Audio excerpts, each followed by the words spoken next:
any structure of a will, you have to clearly set out your name, address, your identification, so that there is no challenge on whether you made that will or not. You will, of course, be signing that will. You should provide for your family details.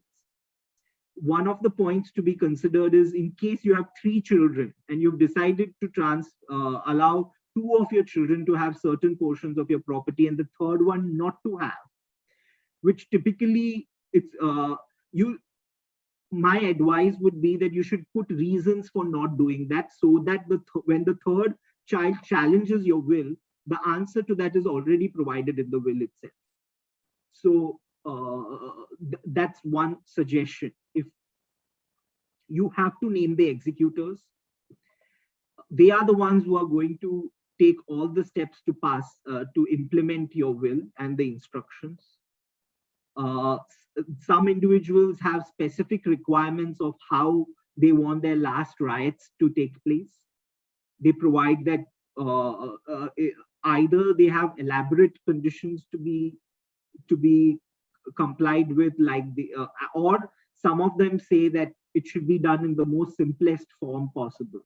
So as per the wishes that can be included in the will, you should detail out the properties that you have, and then the most important aspect of demarcating which property is meant for which beneficiary. I'm reiterating, even after you make the will, you can continue to use the property, sell the property, use the proceeds. So there can be a situation that you have 5 properties when you make the will, but at the time of your death, there will be only 2 properties remaining. So to that extent, the will be implemented. So making of a will does not mean that you can stop using that property for your benefit or to sell it and use the proceeds in any manner that you want. In fact, if you made a will and made Mr. A as the beneficiary, you can, during your lifetime, sell that or gift that to Mr. B also. And if you do that, there is no restriction, and that will also not create any problems after your death. Because if Mr. A after the death comes after Mr. B, that's not going to be a valid claim. When we speak about distribution pursuant to a will, it will mean distribution of property that exists on the date of death. Yeah. Procedural aspect, in case there is a will,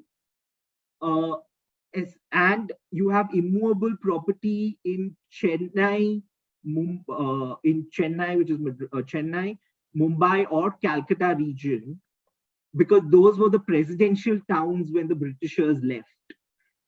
There is a specific requirement that there has to be a probate from a court. A probate is granted by a court which confirms that this is your last will.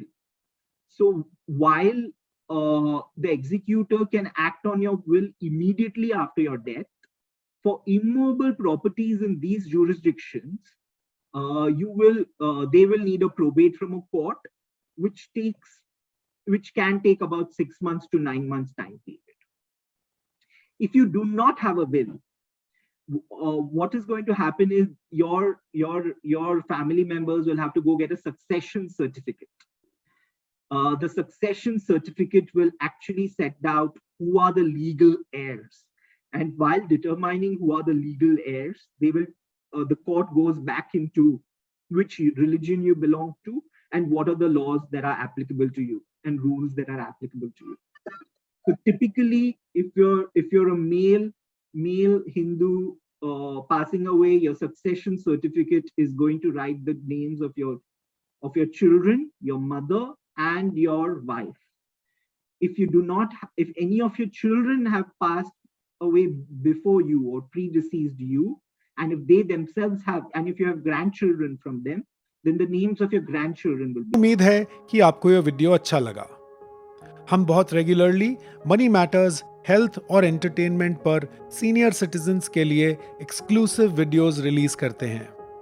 यदि आप हमारे नए videos को miss नहीं करना चाहते तो नीचे दिए गए सब्सक्राइब बटन पर क्लिक करें।